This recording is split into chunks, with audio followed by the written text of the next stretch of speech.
On this very special Independence Day, let's take a moment to celebrate the freedoms that unite us and the ongoing work to ensure those freedoms belong to everyone. As America celebrates its 250th anniversary, we have an opportunity to reflect not just on our history of independence, but also on the constitutional principles that define our nation.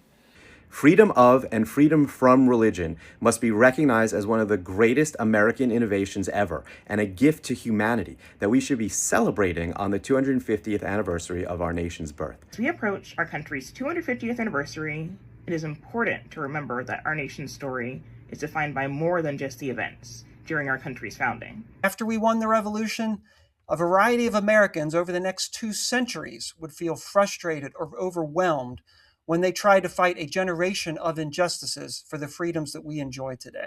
As the country approaches 250th, we are being flooded with a very sanitized version of our history.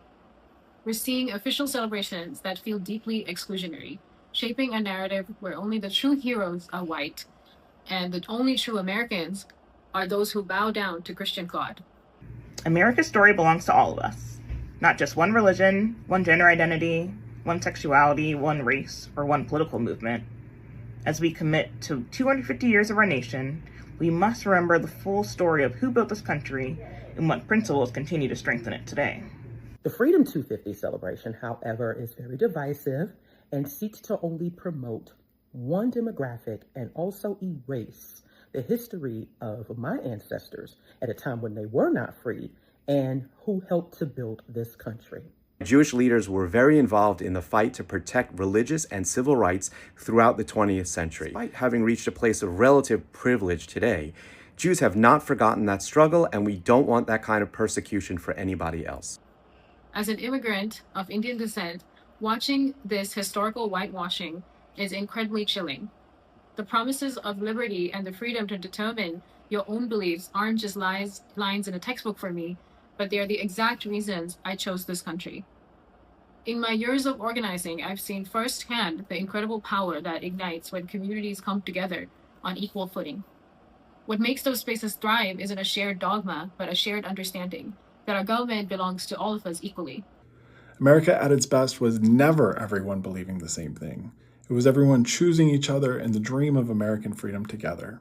Millions of atheists, agnostics, humanists, and other non-religious Americans love this country, contribute to their communities, and are proud to call America home. As we mark 250 years of this great American experiment, it is a chance to recommit to the promise that made it possible, that no religion speaks for the state and no one is forced to live under laws rooted in someone else's theology. Church-state separation isn't a threat to religious freedom. It is religious freedom. Rather than rolling back our rights to a time when the Founding Fathers' vision hadn't yet been fully implemented, let's champion the amazing successes of our First Amendment freedoms so that this is not even a part of the conversation for our kids and grandkids at the 300th anniversary. The freedom of religion can't exist without freedom from religion. That's the promise of the First Amendment, and it's a promise worth protecting for the next 250 years. For the next 250 years, my hope is that we don't just celebrate freedom, but we actively protect it. True freedom means the right to choose our own path. So let's continue to celebrate our diversity, the hard work of the people who built this country, and also continue to restore and maintain the rights that we have achieved all these years. Let's build a wall of separation that future historical anniversaries can celebrate for the dignity, fairness, and freedom that it provides, because that is something worth defending, and that's a legacy that's worth leaving.